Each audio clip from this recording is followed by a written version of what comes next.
සතතුන් ඇත ගනිදුතුමාගේ වරමුත් ලැබ පවා සනකවියාගේ වරදක් ඇති මුත හරිනු මෙමාගේ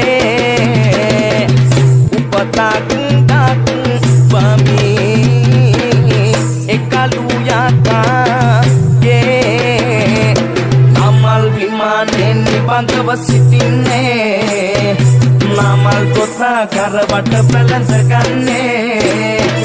ඒ මල් තමින් බුදු සත පිය කරන්නේ නමල් පලු කුමරු කළ ලෙඩ හරින්නේ